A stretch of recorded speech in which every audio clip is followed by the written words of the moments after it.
বন্ধুরা, আজ আপনাদের জন্য ডোরেমনের এমন একটা এপিসোড নিয়ে এসেছি যেখানে নোবিতা একজন রাজকুমারীর সাথে দেখা করতে যায়।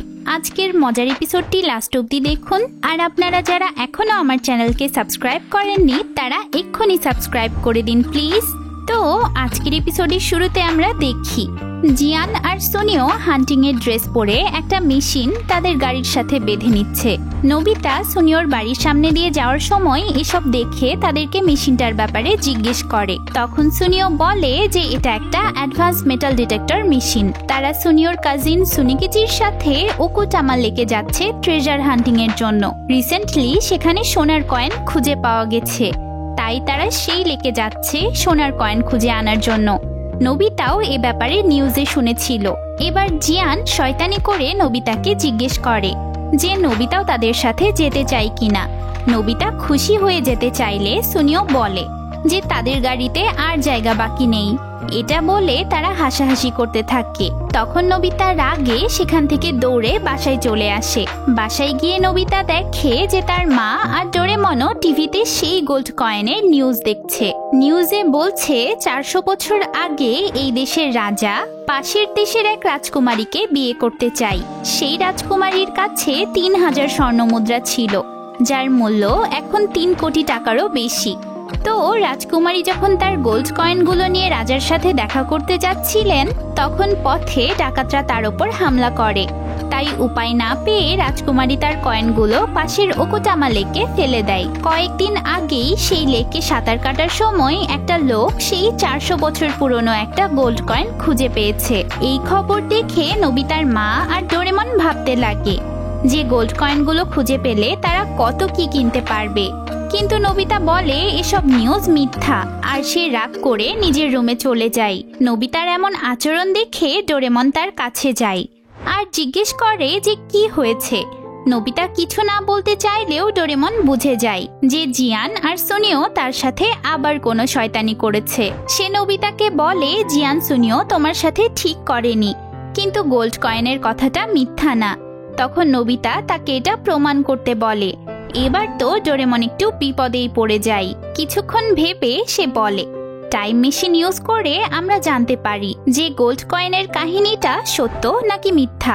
এবার নোবিতা আর ডোরেমন টাইম মেশিনে চেপে 400 বছর আগের ওকুটামা লেকের পাশে চলে যায়। তারা লেক থেকে অনেক উঁচু একটা জায়গায় এসে নামে। টাইম মেশিন থেকে নামার শব্দে নিচে থাকা রাজকুমারীর সার্ভেন্টরা ভয় পেয়ে যায়, কারণ তখনকার সময়ে ডাকাতদের অনেক উৎপাত ছিল। তবে টাইম মেশিন থেকে নামতে গিয়ে তারা উঁচু জায়গাটা থেকে নিচে সার্ভেন্টদের সামনে পড়ে যায়। এতে সার্ভেন্টরা নোবিতাদের ডাকাত ভেবে ভয়ে পালিয়ে যায়। একটু পরেই সেখানে একটা মোটা সোটা মেয়ে আসে। তাকে দেখে মনে হচ্ছিল যে জিয়ানকে কেউ মেকআপ করিয়ে মেয়ে সাজিয়ে দিয়েছে। মেয়েটি তাদেরকে জিজ্ঞেস করে যে তার সার্ভেন্টরা কোথায়। নোবিতারা যখন বলে যে সার্ভেন্টরা তো পালিয়ে গেছে, তখন মেয়েটি বলে এখন তাহলে তোমাদেরকেই আমার জিনিসপত্র বহন করে নিয়ে যেতে হবে। নোবিতারা এত ভারী জিনিসপত্র টানতে না চাইলে মেয়েটি বলে যে তোমরা একজন রাজকুমারীর হুকুম অমান্য করবে। নোবিতারা তো বিশ্বাসই করতে পারে না যে এটা রাজকুমারী। তারা এমন রাজকুমারীকে দেখে হাসাহাসি শুরু করে। এতে রাজকুমারী ভীষণ ক্ষেপে যায়। নোবিতারা তো শুনেছিল যে রাজকুমারী অনেক সুন্দরী, তাই তারা এমন রাজকুমারীকে দেখে হাসি কন্ট্রোল করতে পারেনি। যাই হোক, রাজকুমারীর রাগ থেকে বাঁচার জন্য তারা রাজকুমারীর অনেক সুনাম করে আর তার জিনিসপত্র বহন করতে চায়। এরপর তারা হাঁটা শুরু করে। বেশ কিছুক্ষণ ধরে হাঁটার পর নোবিতারা ক্লান্ত হয়ে যায়। রাজকুমারী তাদেরকে দ্রুত হাঁটতে বলে। তখন নোবিতা বলে এই জঙ্গলে একা হাঁটতে তার ভয় লাগছে। রাজকুমারী তাকে শান্ত করে বলে এখানে ভয়ের কিছু নেই, শুধু মাঝে মধ্যে ডাকাতরা হামলা করে বসে। তবে রাজকুমারীর কাছে খুব বেশি কিছু নেই, মাত্র 30টা স্বর্ণমুদ্রা আছে। এতে অবাক হয়ে নোবিতারা জিজ্ঞেস করে যে আপনার কাছে তো 3000 স্বর্ণমুদ্রা থাকার কথা। তখন রাজকুমারী বলে সে সবগুলো স্বর্ণমুদ্রা খরচ করে ফেলেছে, তাই ডাকাতরা হামলা করলে সে তার ব্যাগপত্র লেকে ফেলে দিয়ে পালাবে। এতে কেউ জানতে পারবে না যে রাজকুমারী তার সব স্বর্ণমুদ্রা খরচ করে ফেলেছে। তার মানে এই সব কিছু রাজকুমারীর সাজানো নাটক ছিল। সেজন্যই 400 বছর পর মাত্র একটা স্বর্ণমুদ্রা লেক থেকে উদ্ধার করা গেছে। আর লেক থেকে উদ্ধার করা সেই একটা স্বর্ণমুদ্রার সাথে এই রাজকুমারীর কোনো সম্পর্কই নেই। ডোরেমনের তো এই রাজকুমারীর সাথে থাকতে একদম বিরক্ত লাগছিল, কিন্তু নোবিতা বলে আমাদের এভাবে রাজকুমারীকে একা ফেলে যাওয়া ঠিক হবে না। তাই ডোরেমনও তার সাথে থাকতে রাজি হয়। এসব কথা বলতে বলতে নোবিতা সহ রাজকুমারীরও অনেক ক্ষুধা লেগে যায়। তাই তারা কাছের একটা রেস্টুরেন্টে খাবার খেতে চলে যায়। রেস্টুরেন্টে গিয়ে রাজকুমারী আরাম করে বসে অনেকগুলো ডাম্পলিংস অর্ডার করে। এরপর তারা সবাই মিলে সেই খাবারগুলো খেতে থাকে, কিন্তু খাওয়া শেষ করার আগেই রাজকুমারী আর নোবিতা গভীর ঘুমে অজ্ঞান হয়ে যায়। ডোরেমন কিছু বুঝে ওঠার আগেই রেস্টুরেন্টের সার্ভেন্টটা এসে ডোরেমনের মাথায় আঘাত করে, এতে সেও অজ্ঞান হয়ে যায়। বেশ কিছুক্ষণ পর যখন তাদের জ্ঞান ফিরে তখন তারা দেখে যে তারা কোনো একটা জেলে বন্দী হয়ে আছে। তাদেরকে দড়ি দিয়ে শক্ত করে বেঁধে রাখা হয়েছে। ওইদিকে এদেশের রাজা, যে কিনা রাজকুমারীর জন্য অধীর আগ্রহে অপেক্ষা করছিল, সে টেনশনে পড়ে যায়, কারণ রাজকুমারীর অনেক আগেই এখানে এসে পৌঁছানোর কথা ছিল। তাই সে নিজেই রাজকুমারীকে খুঁজতে চলে যায়।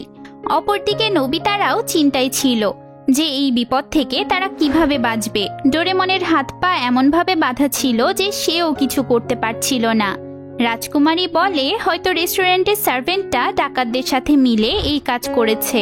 এই সময় সেই সার্ভেন্টটা ডাকাতের সাথে জেলের সামনে আসে। তারা বলে যে তাদের কাজ শেষ হয়ে গেলেই তারা রাজকুমারীকে ছেড়ে দিবে। হয়তো তারা রাজকুমারীকে কিডন্যাপ করে রাজার কাছ থেকে অনেক টাকা হাতানোর প্ল্যান করছিল।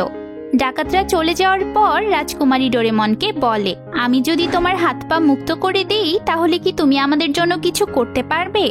ডোরেমন তাকে নিশ্চিত করে যে সে সবাইকে বাঁচাতে পারবে।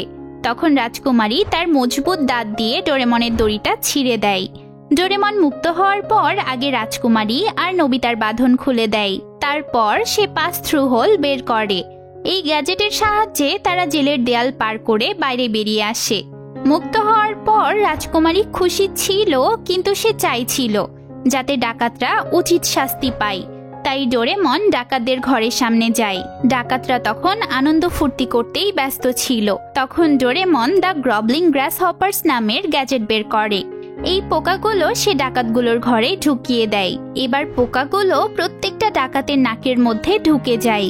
এতে ডাকাতগুলো নিজের করা খারাপ কাজের জন্য অনেক গিল্টি ফিল করে। তারা অনুশোচনায় কান্নাকাটি শুরু করে দেয়।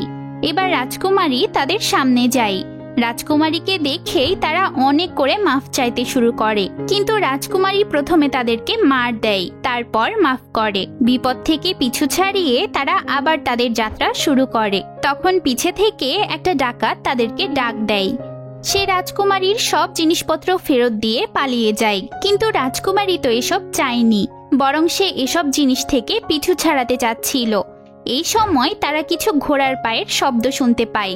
রাজকুমারী তার জিনিসপত্র নিয়ে কি করবে বুঝতে পারছিল না, তাই সে সেগুলো পাশের অকোটামা লেকে ফেলে দেয়, যাতে কেউ তার 30টা স্বর্ণমুদ্রার কথা জানতে না পারে। একটু পরেই রাজা তাদের সামনে চলে আসে আর রাজকুমারীর খোঁজ করতে থাকে। তখন রাজকুমারী রাজাকে নিজের পরিচয় দেয়, কিন্তু রাজাও নিজের মনে রাজকুমারীর অনেক সুন্দর একটা ছবি এঁকে রেখেছিল। তাই সে বিশ্বাসই করতে পারে না যে এমন একটা মেয়ে তার রাজকুমারী হবে। রাজা জিজ্ঞেস করে যে তোমার শাহী জিনিসপত্র কোথায়। রাজকুমারী রাজাকে সব ঘটনা খুলে বলে, আর এটাও বলে যে ডাকাতদের ভয়ে সে নিজের জিনিসপত্রগুলো লেকের মধ্যে ফেলে দিয়েছে। কিন্তু রাজা তার কোনো কথাই বিশ্বাস না করে সেখান থেকে চলে যায়, আর পরের দিন আবার রাজকুমারীকে খোঁজার প্ল্যান করে। এসব দেখে নোবিতাদেরও রাজকুমারীর জন্য বেশ খারাপ লাগে। ওইদিকে জিয়ান আর সুনিও সারা দিন তাদের অ্যাডভান্স মেশিন দিয়ে পুরো লেকে খোঁজাখুঁজি করেও কোনো স্বর্ণমুদ্রা পায় না। আসলে রাজকুমারীর লেকে ফেলা জিনিসগুলোর মধ্যে তো কোনোই স্বর্ণমুদ্রা ছিল না। নিউজে যে স্বর্ণমুদ্রা খুঁজে পাওয়ার কথা বলছে, না জানি সেটা কবে কার থেকে ভুল করে লেকে পড়ে গেছিল। তো বন্ধুরা, এখানেই এই এপিসোডটির এন্ডিং হয়। আপনাদের ভিডিওটি কেমন লাগলো তা আমাকে অবশ্যই কমেন্টসে জানাবেন।